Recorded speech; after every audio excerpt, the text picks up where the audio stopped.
Olá, queridos amigos que estão acompanhando o estudo do livro Atos dos Apóstolos, que é, na realidade, um estudo assim, né, romanceado. Nós vamos lendo e comentando. E hoje nós chegamos ao penúltimo capítulo, o capítulo 27, que é uma coisa incrível, né? Parece até um roteiro de filme de Indiana Jones, como veremos agora. Então, o Paulo, lá no final do capítulo 26, ele se apresentou aos juristas, né? Ele já tinha se apresentado para o Festus, né?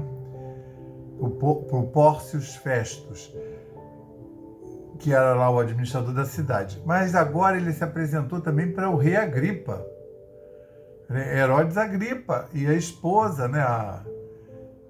Que é irmã também, né? Berenice. E também para todos os tribunos, né? Lá da cidade.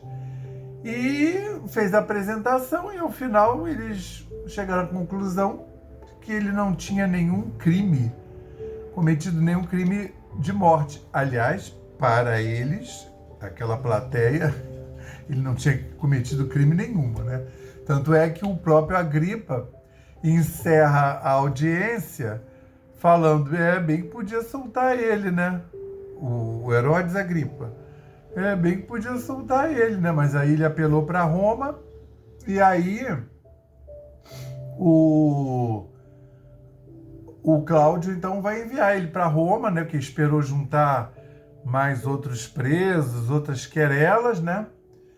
Para mandar, porque aí nisso ele vai designar um centurião. Agora você vê esse negócio, né? Dá uma trabalheira.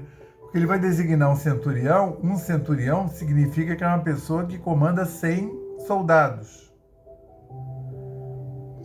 Então ele vai levar todos os presos junto com Paulo, né? Os outros romanos, que vão para outros julgamentos e querelas, resolver outras querelas.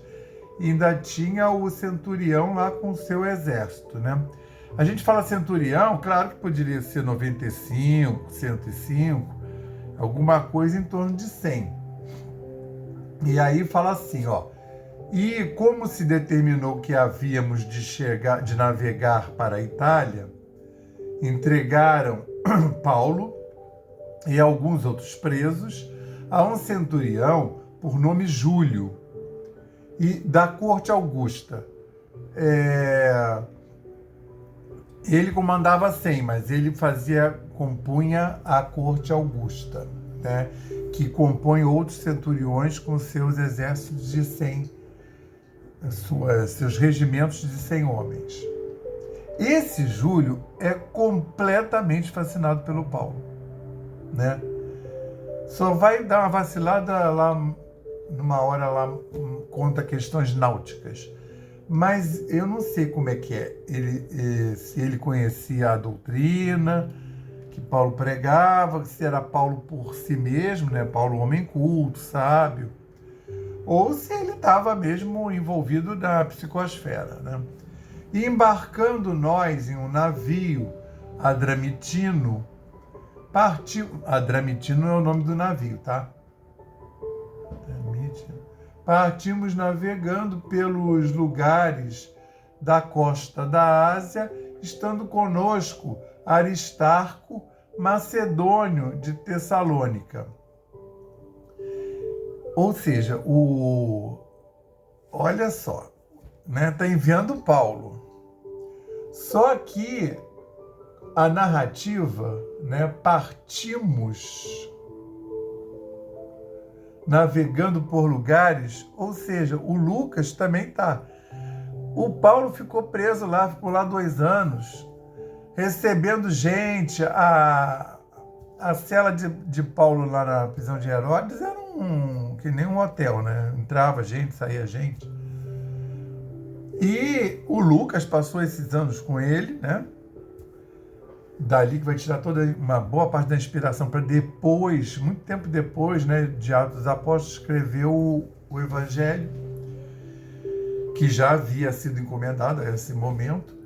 E aí o Paulo está levando o Lucas, né? E aí acabou de ser revelado que o Aristarco, que é o macedônio de Tessalônica, lá da comunidade de Tessalônica, também está lá, porque devia estar lá nesse grupo que acompanhava Paulo, escrevia a carta, né? E esse povo serve a Paulo, né? E chegamos no dia seguinte, Sidom. E Júlio, tratando Paulo humanamente, lhe permitiu ir ver os amigos, para que cuidassem dele. Era o seguinte, o navio não tinha esse conceito, um ferry boat, um navio de passageiros. Era assim, você queria ir para tal lugar, via se tinha lugar no navio, os navios estavam fazendo carga. Estavam levando grãos, estavam trazendo, estavam levando, e aí você via se tinha lugar lá no navio para você, entendeu? Então mas o principal era a carga. Aí 1.000, mas geralmente era grão, né? Mas todas as outras coisas, couros, tecidos, né? E ainda mais, a gente está falando de uma coisa que está saindo lá de Jerusalém e indo para Roma, não diretamente, como a gente vai ver. Mas aí o que acontece? Aí parava nos portos chaves para poder desembarcar algumas mercadorias e embarcar outras. E nisso, às vezes, levava dias. Porque o cara que vai embarcar, ele não está lá no dia, ele está lá na estrada, ele ficou preso numa estrada daquelas. Não vai dar para ele chegar hoje, ele manda um emissário. O seu fulano está vindo aí, mas quando é que ele vai chegar? Amanhã.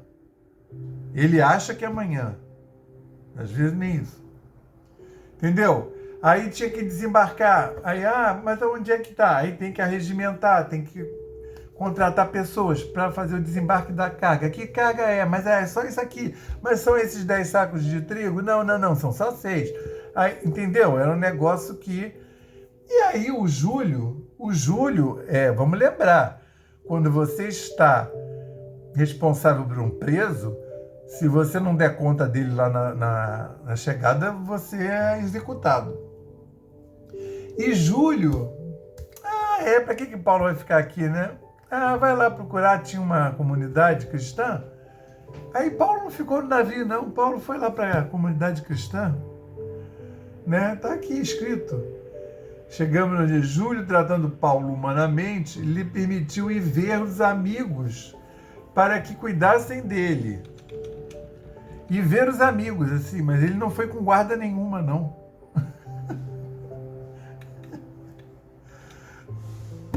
Paulo já estava há tantos anos, devia conhecer todo mundo, né, sob guarda do Estado. E partindo dali, fomos navegando abaixo de Chipre, porque os ventos eram contrários. Então esse navio, que não era um navio muito robusto, carregando um monte de grãos, e aí esses navios aí de carga, eles vão, não se afastam muito do litoral, não. Ele vai olhando o litoral. E aí está dizendo que ele não foi pelo lado de Chipre, que o Paulo foi na primeira viagem, que vê mar aberto. Ele foi entre Chipre e o litoral. Porque ainda mais que está chegando uma época crítica do ano, que os ventos eram contrários.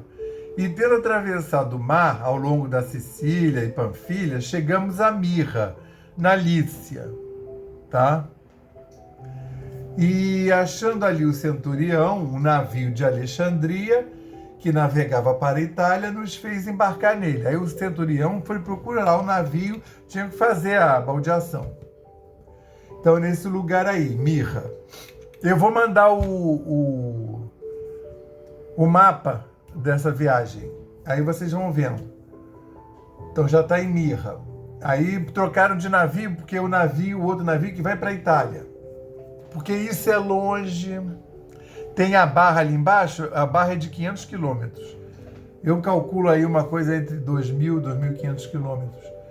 E aí foram, embarcaram. E por muitos dias navegasse, e como por muitos dias navegássemos vagarosamente, por causa dos ventos contrários, havendo chegado apenas defronte de Cnido, está marcado no mapa, não nos permitindo o vento ir mais adiante, navegamos abaixo de Creta junto a Salmone.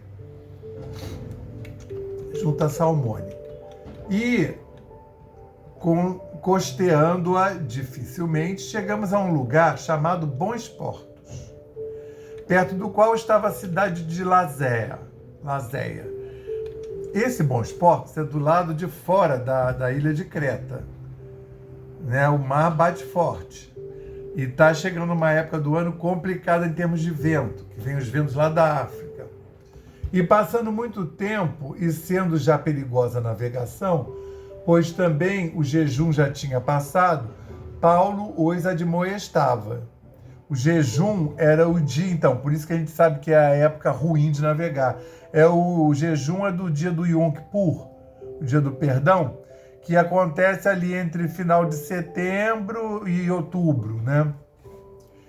E aí, para você ter uma ideia, quando chega em novembro tem que parar, porque os ventos são de tal monta que não é permitido mais sair da costa ali, né? Na costa já é perigoso.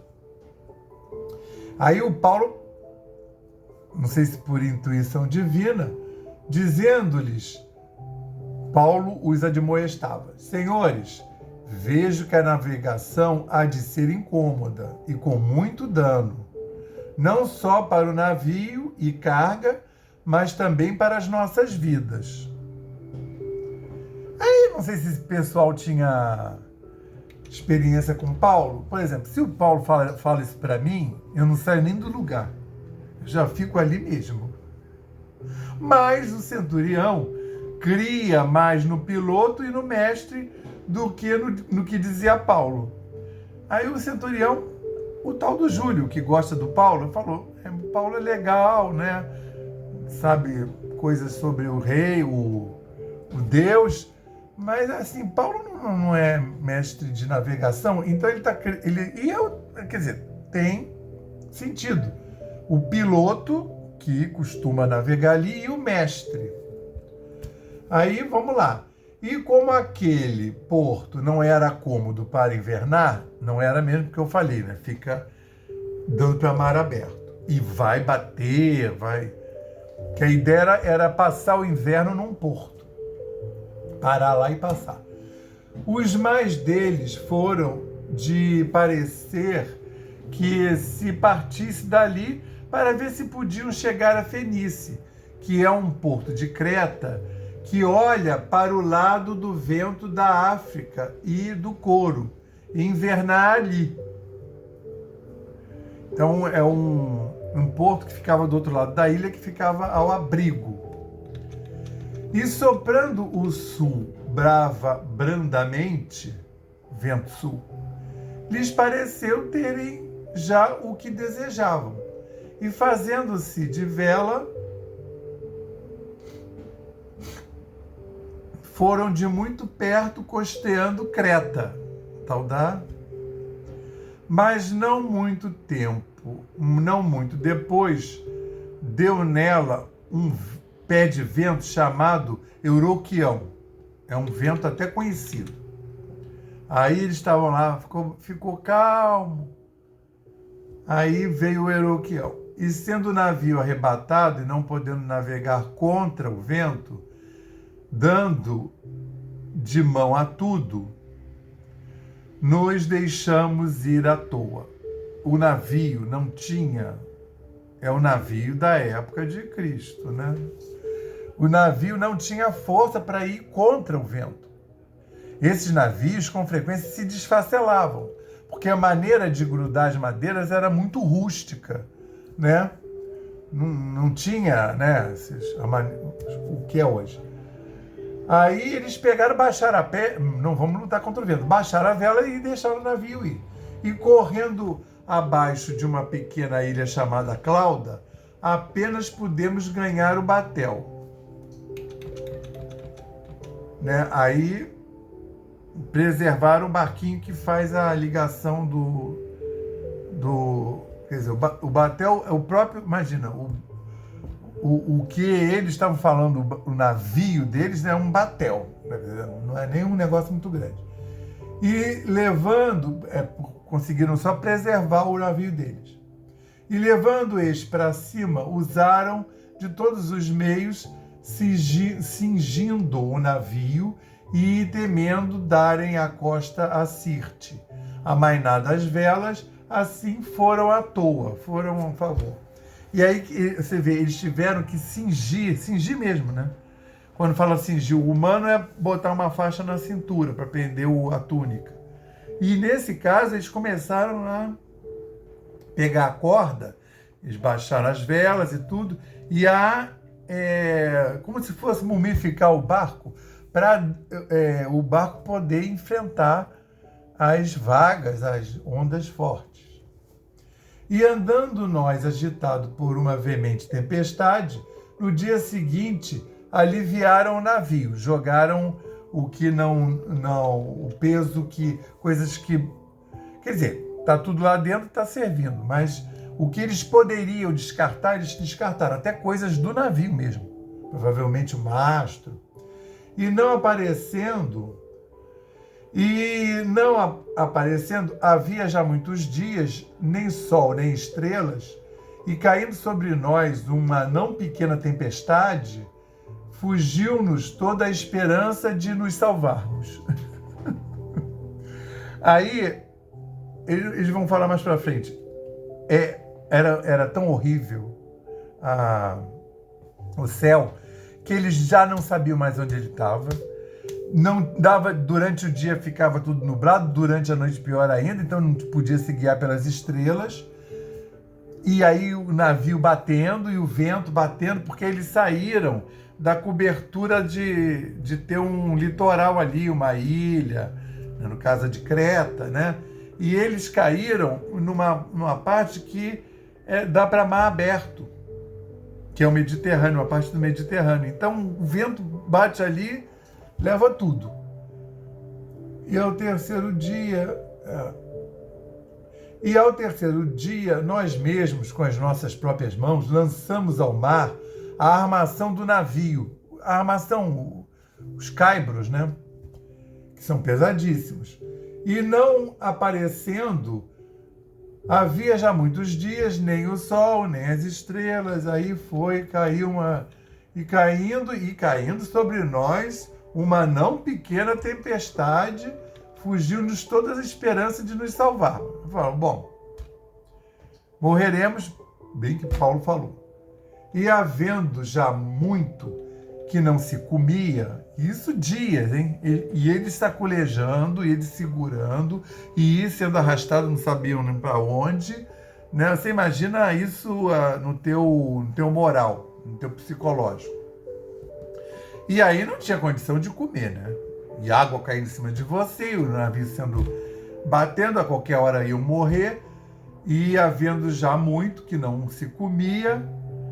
Então Paulo, pondo-se de pé no meio deles, disse: fora, na verdade razoável, ó senhores, ter-me ouvido a mim e não partir de Creta. Eu falei. E assim evitariam este incômodo e esta perda. Paulo, no meio do negócio lá, só faltaram jogar ele pelo navio. Mas agora vos admoesto a que tenhais bom ânimo, porque não se perderá a vida de nenhum de vós, mas somente o navio.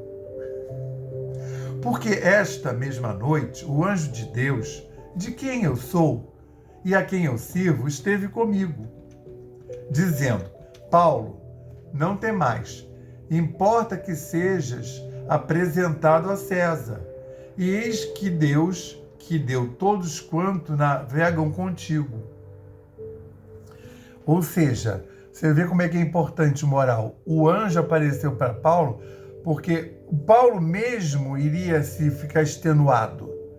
E aí o anjo aparece para Paulo e diz: importa que sejas apresentado a César. Então assim, você vai chegar a Roma, você não vai morrer não.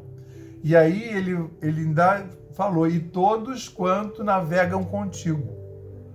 Quer dizer, e eis que Deus te deu todos. Portanto, ó senhores, tende bom ânimo, porque creio em Deus, e há de acontecer assim, como a mim me foi dito.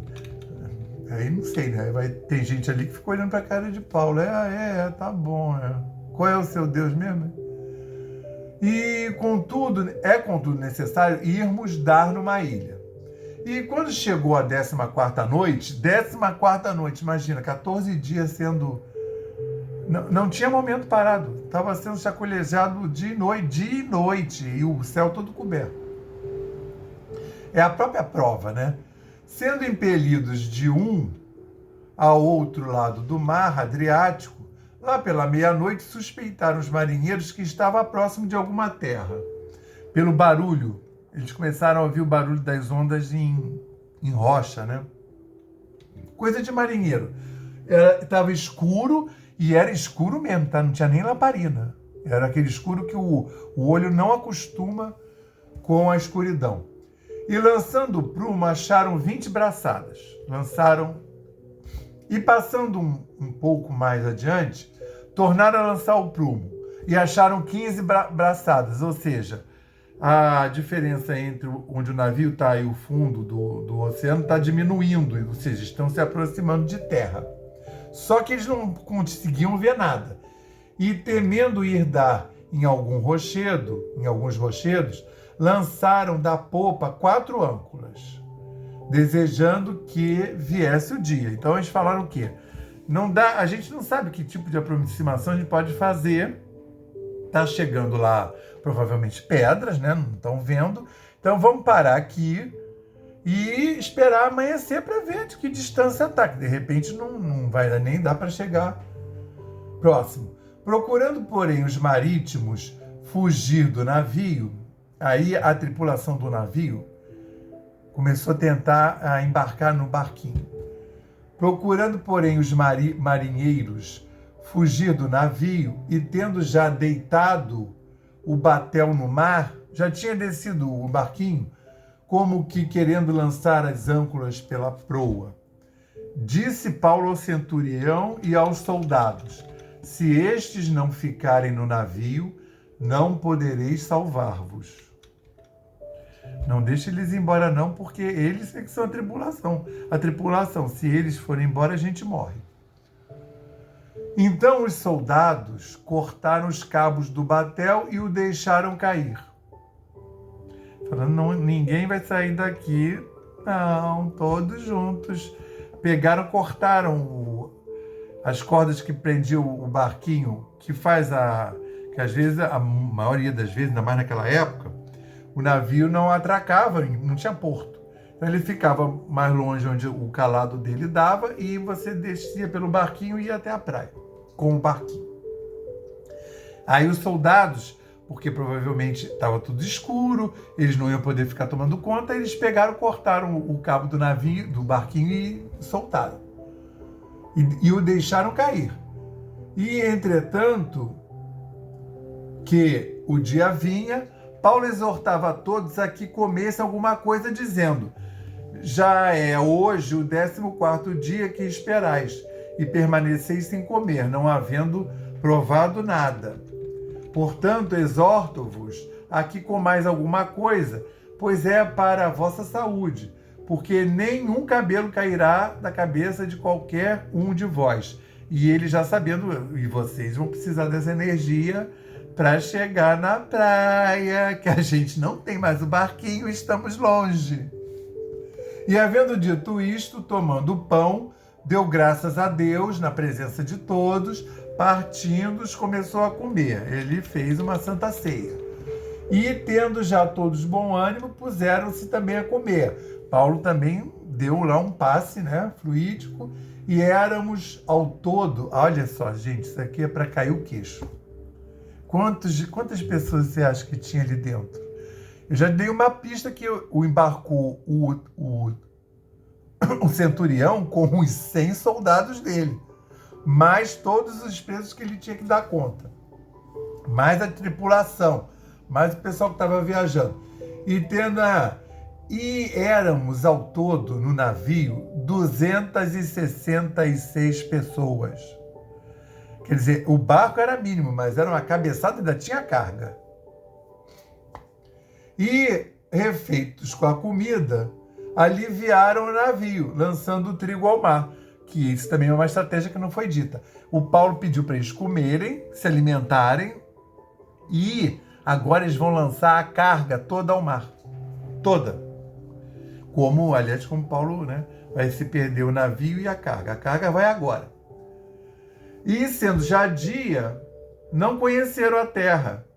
Enxergaram, porém, uma enseada que tinha uma praia e consultaram-se sobre se deviam encalhar nela o navio. Aí, a tripulação, né?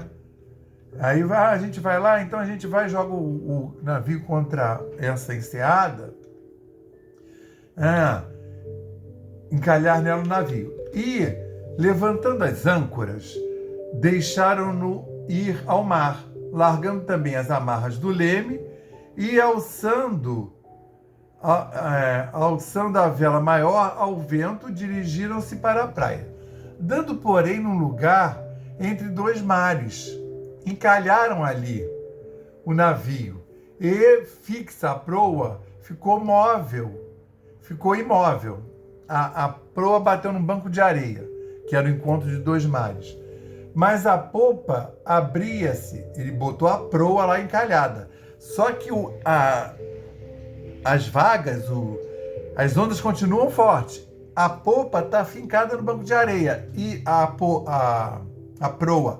E a popa está lá para o mar. Mas a popa abria-se com a força das ondas. Então a ideia dos soldados foi que... Olha que ideia boa essa, hein? Então a ideia dos soldados foi que matassem os presos para que nenhum fugisse, escapando a nado. Por causa daquilo, né? Eles vão ter que dar conta dos presos. Tá falando lá pro tribuno, né? Pro centurião. Eles vão ter que dar conta dos presos. Aí eles dizem, não sei, fugiram. Eles são executados. E aí assim, nós matamos todos. Aí Roma fica contente. E nenhum fugisse, escapando a nado. Mas o centurião, o Júlio, que gosta do Paulo, querendo salvar a Paulo, lhes estorvou este intento e mandou que os que pudessem nadar se lançassem primeiro ao mar e se salvassem em terra. E os demais, uns em tábuas e outros em coisas do navio, e assim aconteceu que todos chegaram à terra a salvo. Com os pedaços do navio, foram fazendo tipo uns barquinhos, e eles foram dar nessa baía que eles viram, né? Que aí eles viram, tinha uma praia, consultaram-se, enxergaram, porém, uma enseada que tinha uma praia. Você sabe que enseada é essa? Isso é uma coisa que eu fico até emocionado quando falo. Isso é a enseada, chama Enseada de Paulo. Existe até hoje lá na ilha de Malta, que é essa enseada onde eles chegaram. Isso não é lindo? Porque quando arraiou o dia, quer ver? Enxergaram, porém, e sendo já dia, não conheceram a terra. Enxergaram, porém, uma enseada que tinha uma praia e que levou o nome Enseada de Paulo. O nome é Enseada de Paulo até hoje e é esse lugar onde eles chegaram. É cada coisa, né? Eu não sei, não. A gente fica até bobo, né? E, assim, eu não sei, eu fico maravilhado com tudo, né? Porque a questão do Paulo, claro, né? Aquilo que eu já falei. O Paulo, ele, em alguns momentos dessa trajetória, vocês viram que Jesus até aparece para ele, um deles, agora foi um anjo.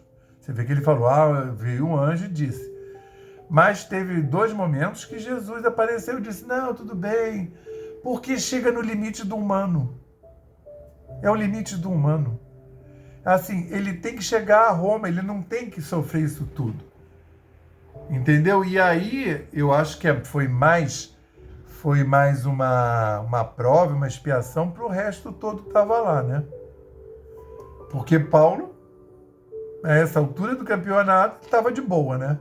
Ah, tá bom, eu tenho que chegar a Roma, né?